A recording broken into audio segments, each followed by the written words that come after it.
নমস্কার, গল্পে টপ্পে আপনাদের জানাই স্বাগতম। বিখ্যাত সাহিত্যিক সত্যজিৎ রায়ের লেখা আরেকটি নতুন গল্প নিয়ে চলে এসেছি আমি প্রতিকৃত।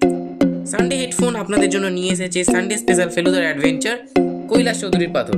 তো চলুন শুরু করা যাক আজকের গল্পের প্রথম পর্ব। কার্ডটা কিরকম হয়েছে দেখ তো। ফেলুদা ওর মানিব্যাগের ভিতর থেকে শরৎ করে একটা ভিজিটিং কার্ড বার করে আমায় দেখতে দিল।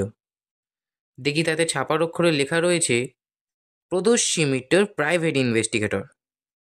বুঝতে পারলাম ফেলুদা এবার তার গোয়েন্দাগিরির ব্যাপারটা বেশ ফলো করেই জাহির করছে। আর তা করবে নাই বা কেন? বাদশাহী আংটি শয়তানকে ফেলুদা যেভাবে সায়স্তা করেছিল সে কথা ও ইচ্ছে করলেই সকলকে বুক ফুলিয়ে বলে বেড়াতে পারতো। তার বদলে ও শুধু একটি ভিজিটিং কার্ড ছাপিয়েছে, এই তো। ফেলুদার নাম আপনা থেকেই বেশ উঠে গিয়েছিল। আমি জানি ও এর মধ্যে 2-3টে রহস্যের ব্যাপারে গোয়েন্দাগিরির অফার পেয়েছে, কিন্তু কোনোটাই ওর মনের মতন হয়নি বলে না করে দিয়েছে। কার্ডটা ব্যাগের মধ্যে পুরে রেখে পা দুটো টেবিলের উপর তুলে লম্বা করে ছড়িয়ে দিয়ে ফেলুদা বলল, হ্যাঁ, বড়দিনের ছুটিতে কিছুটা মাথা খাটানোর প্রয়োজন হবে বলে মনে হচ্ছে। নতুন কোনো রহস্য বুঝি? ফেলুদার কথাটা শুনে ভীষণ এক্সাইটেড লাগছিল, কিন্তু বাইরে সেটা একদম দেখালাম না। ফেলুদা তার প্যান্টের পাশের পকেট থেকে একটা ছোট্ট কৌটো বার করে তার থেকে খানিকটা মাদ্রাজি সুপুরি নিয়ে মুখে পুরে দিয়ে বলল, হুম, তোর খুব উত্তেজিত লাগছে বলে মনে হচ্ছে। সে কি? ফেলুদা বুঝলো কি করে? ফেলুদা নিজেই আমার প্রশ্নের জবাব দিয়ে দিল। কি করে বুঝলাম ভাবছিস? মানুষ তার মনের ভাব যতই গোপন রাখার চেষ্টা করুক না কেন, তার বাইরের ছোটখাটো আবভাব থেকেই সেটা ধরা পড়ে যায়। কথাটা যখন তোকে বললাম ঠিক সেই সময়টা তোর একটা হাই আসছিল, কিন্তু কথাটা শুনে মুখটা খানিকটা খুলেই বন্ধ হয়ে গেল। তুই যদি আমার কথায় উত্তেজিত না হতিস তাহলে কিন্তু যথারীতি হাইটা তুলতিস, মাঝপথে থেমে যেতিস না। ফেলুদার এই ব্যাপারগুলো সত্যিই আমাকে অবাক করে দিত। ও বলতো, পর্যবেক্ষণ ক্ষমতা না থাকলে ডিটেকটিভ হবার কোনো মানে হয় না। এ ব্যাপারে যা খাঁটি কথা বলা সবই শার্লক হোমস বলে গেছেন। আমাদের কাজ শুধু তাকে ফলো করা। কি কাজে তোমাকে মাথা ঘামাতে হবে বললে না? কৈলাস চৌধুরীর নাম শুনেছিস? শ্যামপুকুরের কৈলাস চৌধুরী। না, শুনিনি। কত বিখ্যাত লোক আছে কলকাতা শহরে, তার কজনের নামই বা আমি শুনেছি। আর আমার তো সবেমাত্র 15 বছর বয়স। ফেলুদা একটা সিগারেট ধরিয়ে বলল, এরা রাজশাহীতে বড় জমিদার ছিল, কলকাতায় বাড়ি ছিল, পাকিস্তান হওয়ার পর এখানে চলে আসে। কৈলাসবাবুর পেশা হচ্ছে ওকালতি, তাছাড়া শিকারী হিসেবে নামডাক আছে। দুখানা শিকারের বইও লিখেছেন। এই কিছুদিন আগে জলদাপাড়া রিজার্ভ ফরেস্টে একটা হাতি পাগল হয়ে গিয়ে উৎপাত আরম্ভ করেছিল। উনি গিয়ে সেটাকে মেরে এলেন। কাগজের নামটাম বেরিয়েছিল।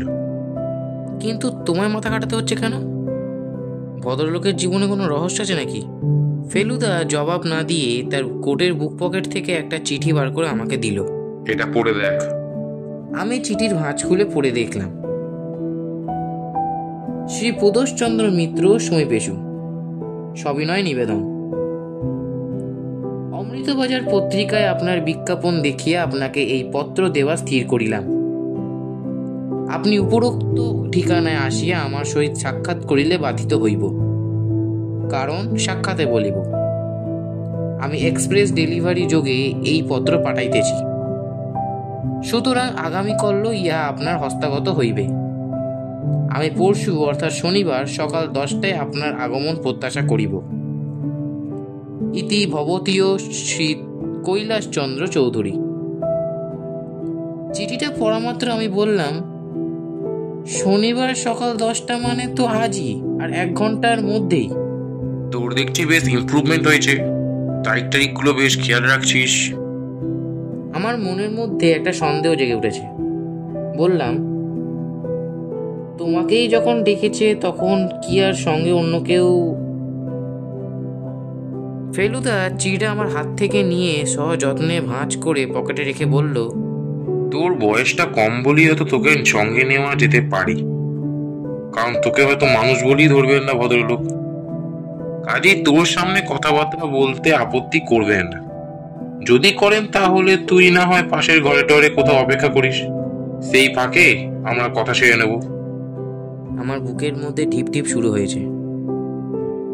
ছুটিটা কি করব ভাবছিলাম, এখন মনে হচ্ছে হয়তো দারুণ ইন্টারেস্টিং ভাবেই কেটে যাবে। 10টা বাজতে 5 মিনিট আমরা ট্রামে করে কর্নওয়ালি স্ট্রিট আর শ্যামপুকুর স্ট্রিটের মোড়ে পৌঁছলাম। পথে একবার ট্রাম থেকে নেমে ফেলুদা দাশগুপ্ত অ্যান্ড কোম্পানি থেকে কৈলাস চৌধুরীর লেখা একটা শিকারের বই কিনেছিল, সেটার নাম শিকারের নেশা। বাকি পথটা বইটা উল্টে পাল্টে দেখল।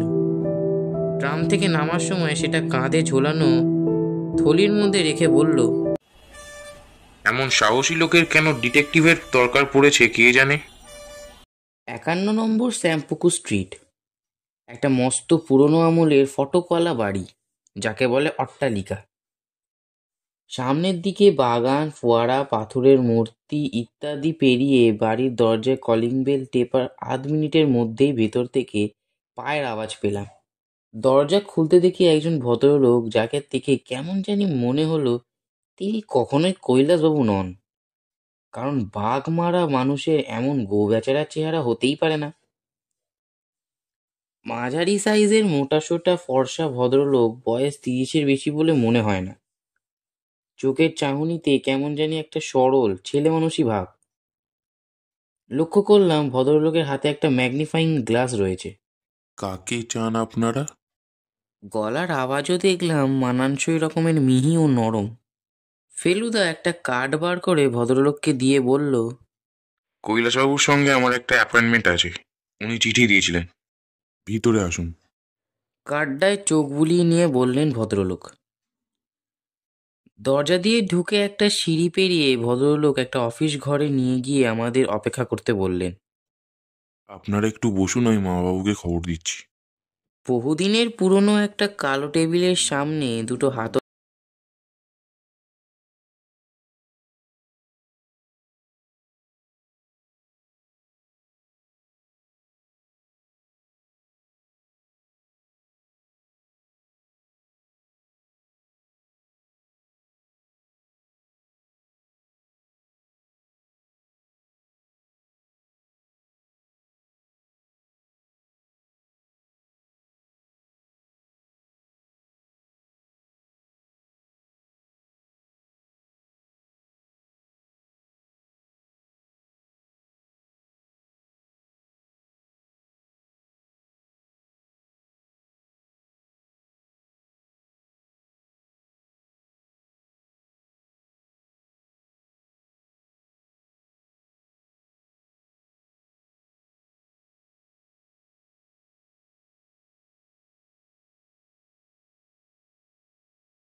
সম্মুখ সমরের জানোয়ার কোনোদিনও আমার সঙ্গে পেরে উঠবে বলে মনে হয় না, কিন্তু যে শত্রু অদৃশ্য বা অজ্ঞাত, সে আমাকে বড় ভাবিয়ে তোলে। ভদ্রলোক একটু থামলেন। আমার বুকের ভিতরটায় আবার ঢিপ ঢিপ শুরু হয়েছে। জানি এক্ষুনি ভদ্রলোক রহস্যের কথাটা বলবেন, কিন্তু এত কায়দা করে আস্তে আস্তে আসল কথাটাই যাচ্ছেন যে তাতে আরো সাসপেন্স যেন বেড়ে যাচ্ছে। কৈলাসবাবু আবার শুরু করলেন। আপনার বয়স যে এত কম তা জানা ছিল না। কত হবে?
ব্যাপারটা কি জানেন?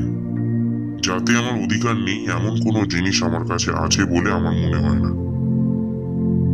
এ বাড়িতে যা কিছু আছে তা সবই হয় আমার নিজের কেনা, না হয় পৈতৃক সম্পত্তি। আর তার মধ্যে এমন কোনো জিনিস নেই যেটা আদায় করার জন্য কেউ আমাকে এমন চিঠি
পয়সা ডাক টিকিট সংগ্রহ করা।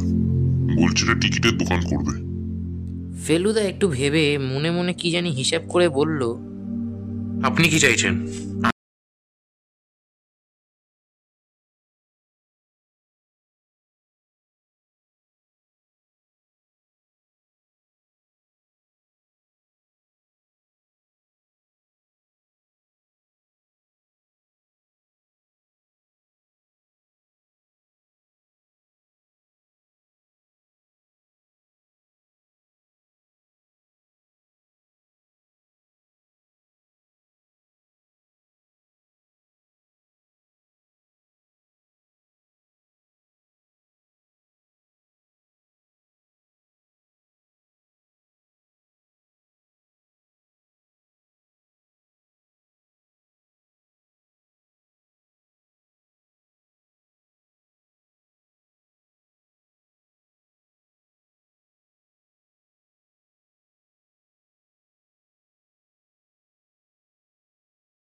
তলায় পৌঁছালাম।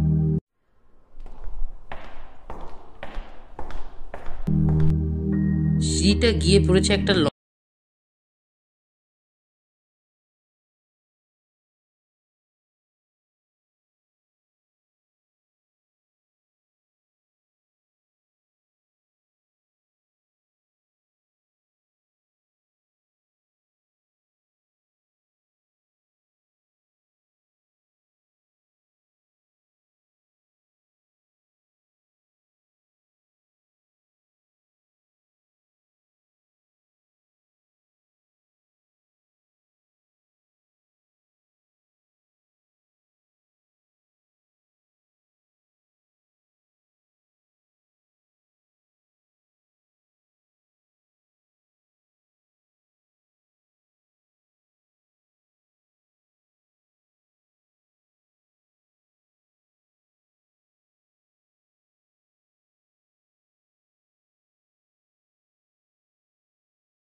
সন্দেহই রাখেনি।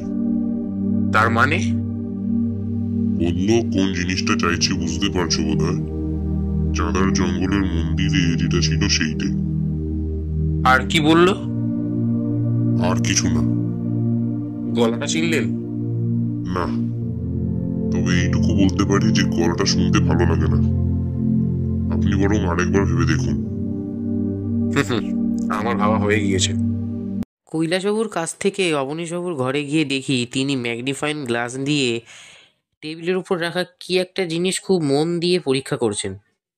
আমরা ঢুকতেই টেবিলের উপর হাতটা চাপা দিয়ে উঠে দাঁড়ালেন। আসুন আসুন, আপনার ডাকটিকিটের খুব শখ দেখছি। দেখলাম অবনীশবাবুর চোখ দুটো জলজল করে উঠল। আজ্ঞে হ্যাঁ, ওই আমার একমাত্র নেশা। বলতে গেলে আমার ধ্যান জ্ঞান চিন্তা। আপনি কি কোনো দেশ নিয়ে স্পেশালাইজ করেন না সারা পৃথিবীর টিকিট জমান? আগে সারা পৃথিবীর জমাতুম, কিন্তু কিছুদিন হলো ইন্ডিয়াতে স্পেশালাইজ করছি। আমাদের এই বাড়ির দপ্তরে যে কি আশ্চর্য সব পুরনো টিকিট রয়েছে তা বলতে পারি না। অবশ্যই বেশিরভাগই ইন্ডিয়ার। গত 2 মাস ধরে হাজার হাজার পুরনো চিঠির গাদা ঘেঁটে টিকিট সংগ্রহ করেছি। ভালো কিছু পেয়েছেন? ভদ্রলোক চেয়ার ছেড়ে উঠে দাঁড়ালেন। ভালো ভালো, আপনাকে বললে বুঝবেন আপনার এই ব্যাপারে ইন্টারেস্ট আছে। হ্যাঁ হ্যাঁ, একটা বয়সে তো সকলেই ওই দিকটায় ঝোঁকে, তাই নয় কি? কেপ অফ গুড হোপের 1 পেনি, মরিশাসের 2 পেনি, আর ব্রিটিশ গয়নার 1865 সনের সেই বিখ্যাত স্ট্যাম্পগুলো পাবার স্বপ্ন আমিও দেখেছি। বছর 10 আগে লাখখানেক টাকা দাম ছিল ওগুলোর, এখন আরো বেড়েছে। মনীশবাবু উত্তেজনায় প্রায় লাফিয়ে উঠলেন। তাহলে মশাই আপনি বুঝবেন, আপনাকে দেখাই, এই দেখুন। ভদ্রলোক তার চাপা হাতের তলা থেকে একটা ছোট্ট রঙিন কাগজ ফেলুদাকে দিলেন। দেখি খাম থেকে খোলা রং প্রায় মিলিয়ে যাওয়া একটা টিকিট। কি দেখলেন? 100 বছরের পুরনো ভারতবর্ষের টিকিট, ভিক্টোরিয়ার ছবি। এই টিকিট আগে দেখেছি। দেখেছেন তো? এবার এই গ্লাসের মধ্যে দিয়ে দেখুন তো। ফেলুদা ম্যাগনিফাইং গ্লাস চোখে লাগালো। এবার কি দেখছেন? বুঝলাম ভদ্রলোকের গলায় চাপা উত্তেজনা। এতে তো ছাপার ভুল রয়েছে। এক্স্যাক্টলি, পোস্টেজ কথাটার জি এর জায়গায় সি ছাপা হয়েছে। অবনীশবাবু টিকিট ফেরত নিয়ে বললেন, তার ফলে এটার দাম কত হচ্ছে জানেন? কত? 20,000 টাকা। বলেন কি? তবে আর বলছি কি, আমি বিলেত থেকে চিঠি লিখে খোঁজ নিয়েছি। এই ভুলটার উল্লেখ স্ট্যাম্প ক্যাটালগে নেই। আমি প্রথম এটার অস্তিত্ব আবিষ্কার করলাম, বুঝলেন? কংগ্রাচুলেশন। কিন্তু আপনার সঙ্গে এই টিকিট ছাড়াও অন্য ব্যাপারে একটু আলোচনা ছিল। হ্যাঁ হ্যাঁ, নিশ্চয়ই, বলুন না। আপনার মামা মানে কৈলাসবাবু, তার যে একটা দামি পাথর আছে সেটা আপনি জানেন? দাঁড়ান দাঁড়ান, একটু চিন্তা করি। ও হ্যাঁ হ্যাঁ হ্যাঁ, শুনেছিলাম বটে। দামি কিনা জানি না, তবে লাকি পাথর সেটা একবার বলেছিলেন বটে। কিছু মনে করবেন না, আমার মাথায় এখন ডাক টিকিট ছাড়া কিচ্ছু নেই। আপনি এই বাড়িতে কতদিন আছেন? বাবা মারা যাওয়ার পর থেকেই, প্রায় 5 বছর। মামার সঙ্গে আপনার গোলমাল নেই তো? কোন মামা? এক মামা তো বিদেশে। আমি কৈলাসবাবুর কথা বলছি। ও, ইনি অত্যন্ত ভালো লোক। তবে তবে কি, কদিন থেকে কোন একটা কারণে ওকে যেন একটু অন্যরকম দেখছি। কবে থেকে? এই 2-3 দিন হলো। কালোকে আমার এই স্ট্যাম্পগুলোর কথা বললাম, উনি যেন শুনেও শুনলেন না, অথচ এমনিতে রীতিমতো ইন্টারেস্ট নেন। আর তাছাড়া ওর কতগুলো অভ্যেস কিরকম যেন বদলে যাচ্ছে। উদাহরণ দিতে পারেন? এই যেমন এমনিতে রোজ সকালে উঠে বাগানে পায়চারি করেন, গত 2 দিন করেননি। ঘুম থেকে উঠছেন দেরিতে, বোধহয় রাত জাগছেন বেশি। সেটার কোনো ইঙ্গিত পেয়েছেন? হ্যাঁ, আমি তো একতলায় শুই, আমার ঠিক উপরের ঘরটাই মামার। পায়চারি করার শব্দ পেয়েছি মাঝরাত্রে। গলার স্বরও পেয়েছি, বেশ জোরে, মনে হলো ঝগড়া করছে। কার সঙ্গে? বোধহয় দাদু। দাদু ছাড়া কে আর হবে? সিঁড়ি দিয়ে ওঠানামা করারও শব্দ পেয়েছি। একদিন তো সন্দেহ করে সিঁড়ির নিচটায় গিয়ে দাঁড়িয়েছিলাম, দেখলাম মামা ছাদ থেকে দোতলায় নামলেন, হাতে বন্দুক। তখন কটা হবে? রাত 2টো নাগাদ হবে। ছাদে কি আছে? এমন কিছুই নেই, কেবল একটা ঘর আছে, যাকে বলে চিলেকোঠা। পুরনো চিঠিপত্র কিছু ছিল ওটায়, সেসব আমি মাঝখানে হলেও বার করে এনেছি। ফেলুদা উঠে পড়ল। বুঝলাম তার আর কিছু জিজ্ঞেস করার নেই।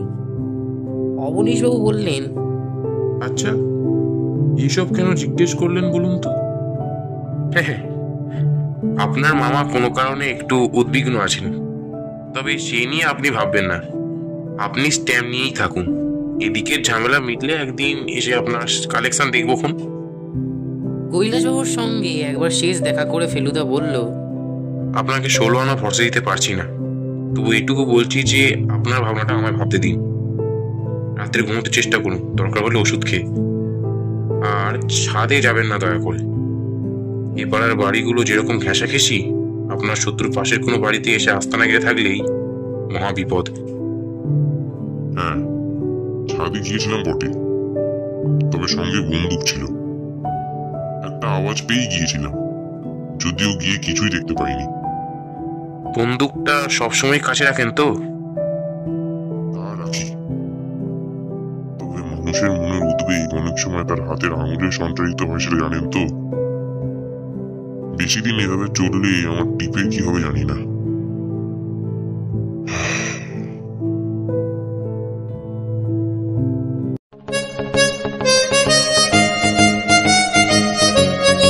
কৈলাস চৌধুরীর পাথর গল্পের প্রথম পর্ব এখানেই শেষ হলো।